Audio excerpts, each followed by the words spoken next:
Bonjour à tous, merci à tous d'avoir répondu présent à notre invitation pour ce nouveau webinaire sur le téléservice d'avis d'arrêt de travail et certificat médical d'accident de travail, maladie professionnelle.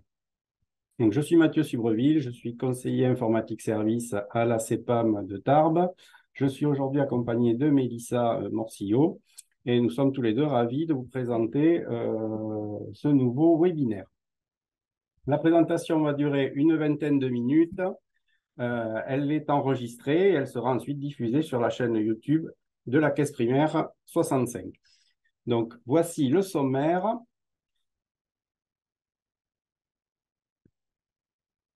Donc voilà, nous allons vous présenter tout d'abord deux téléservices avec une présentation très pratico-pratique puisque nous allons faire une démonstration sur l'outil Amélie Pro.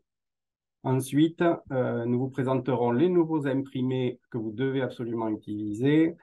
Nous verrons quelques cas pratiques et à la fin, nous vous donnerons nos contacts si vous souhaitez nous contacter pour nous poser des questions ou un accompagnement sur l'utilisation de ces téléservices. Donc, comme je vous l'ai dit, on va commencer par la présentation de ces deux téléservices. Donc, comme vous le savez, ces téléservices fonctionnent pour les personnes affiliées au régime général, à la MSA, à la RATP. Comme vous le savez également, ça ne fonctionne pas pour les personnes affiliées à la MGEN, par exemple. Donc, vous avez la liste ici. Ces deux téléservices sont accessibles avec votre carte CPS dans les deux cas, mais ils peuvent aussi être accessibles avec la carte vitale du patient ou juste en saisissant son NIR. Le téléservice d'avis d'arrêt de travail est également disponible à version intégrée à votre logiciel médical, ce qui n'est pas le cas de l'accident de travail pour le moment. Nous allons maintenant faire une démonstration en allant sur Amélie Pro. Donc, c'est un démonstrateur Amélie Pro que nous avons ici à la caisse.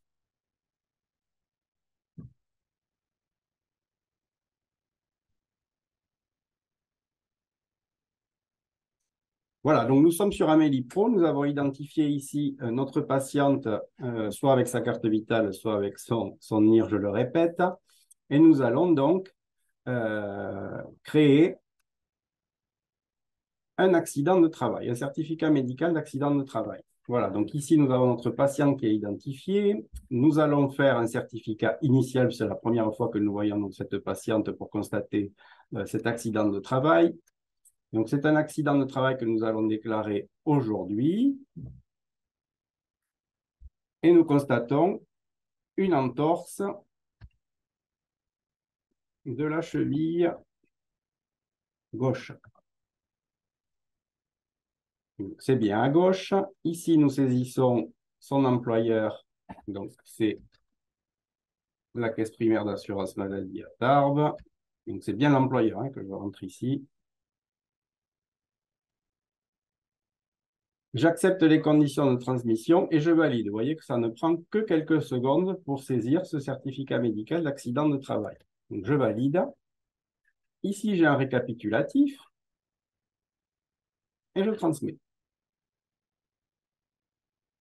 Donc, il faut imprimer ici le volet 1 employeur pour remettre à votre patient. Vous pouvez également enregistrer tout le certificat médical sur votre ordinateur, mais surtout, en parallèle, vous pouvez créer un arrêt de travail puisque le téléservice le permet, bascule de l'un vers l'autre. Bien sûr, il n'est pas obligatoire de créer un arrêt de travail après avoir constaté les lésions d'un accident de travail. Mais là, pour le cas que nous saisissons, nous allons le faire. Voilà, donc on est basculé ici sur le téléservice d'arrêt de travail. Donc c'est toujours la même patiente pour un arrêt de travail initial. Pour une personne à temps complet, ici on n'est pas en rapport avec une ALD, ni avec un état pathologique lié à la grossesse. Par contre, effectivement, c'est lié à un accident de travail. Donc le motif, eh bien, c'est toujours le même. C'est une entorse de la cheville gauche. J'aurais pu aussi ici aller sur la liste AE et saisir l'entorse de la cheville. Ici, je peux mettre un complément d'information en mettant que c'est la cheville gauche. Donc, la durée de l'accident, c'est à partir du 14-02, donc aujourd'hui. Et nous allons faire un arrêt d'un mois. Ici, ça calcule le nombre de jours automatiquement. Nous aurions pu faire l'inverse, ici, marquer le nombre de jours et ça m'aurait calculé la date de fin. Voilà. Je pourrais ici éventuellement faire un arrêt de travail suivi d'une reprise à temps partiel thérapeutique. Donc, à partir du 15, fin de la date de l'arrêt, et jusqu'au, je mets ici la date. Donc là, ce n'est pas le cas. Les sorties autorisées avec horaire limité à partir du 14-02. Donc ici, ça rappelle que l'assureur doit être présent entre 9h et 11h, 14h et 16h. Si vous choisissez de mettre des horaires libres, il faut les justifier. C'est pourquoi on vous invite à rester sur les autres sorties autorisées avec horaire limité. L'adresse de visite habituelle. Mon patient accepte que je transmette l'arrêt et je valide. Vous voyez, nous avons fait l'arrêt de travail et l'accident de travail vraiment en 2-3 minutes. Je transmets ici.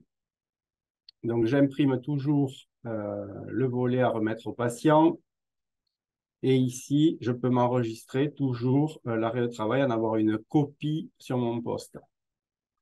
Nous en avons donc terminé avec cette démonstration. Vous voyez, c'est vraiment très, très simple. Et surtout, les téléservices communiquent entre eux, c'est-à-dire que je peux saisir l'accident, derrière avoir l'arrêt. Donc, c'est vraiment très simple. Donc, je vais retourner sur mon support.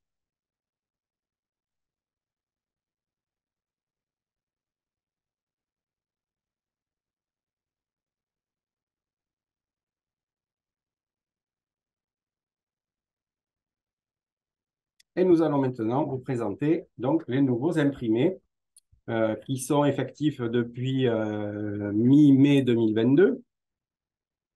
Donc, l'avis de travail, il ressemble effectivement à l'ancien, hein, à la différence près qu'ici, vous avez une ligne qui concerne l'accident de travail. Donc, cette ligne n'existait pas sur les anciens imprimés. Donc, c'est pour ça qu'il est important que vous puissiez le vérifier dans vos cabinets et qu'il porte bien la référence 3116I. Concernant l'accident, donc lui aussi, il a changé puisqu'il ne parle plus de prolongation. La seule chose qu'on pourrait prolonger, c'est l'arrêt, mais l'accident de travail en lui-même ne se prolonge plus. Et à la place, vous retrouvez une case « Nouvelle lésion ».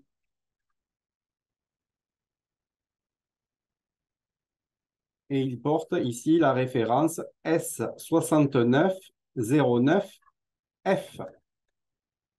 Donc là aussi, vérifiez bien dans vos cabinets puisque les anciens imprimés ne seront plus acceptés d'ici quelques mois.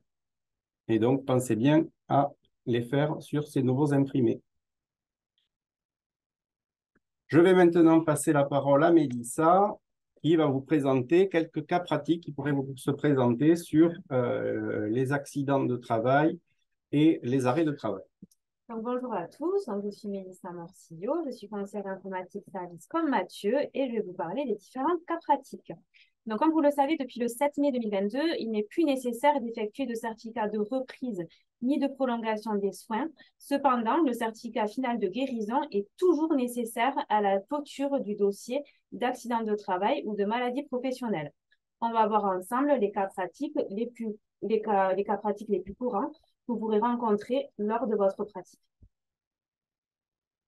Alors, cas numéro 1. Le patient vient faire constater pour la première fois les lésions de son accident du travail. Le médecin va établir un certificat médical initial pour le constat des lésions.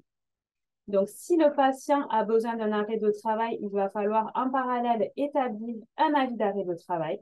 En revanche, si le patient n'a pas besoin d'arrêt de travail, il n'y aura pas d'autres documents à fournir à la Caisse de sécurité sociale.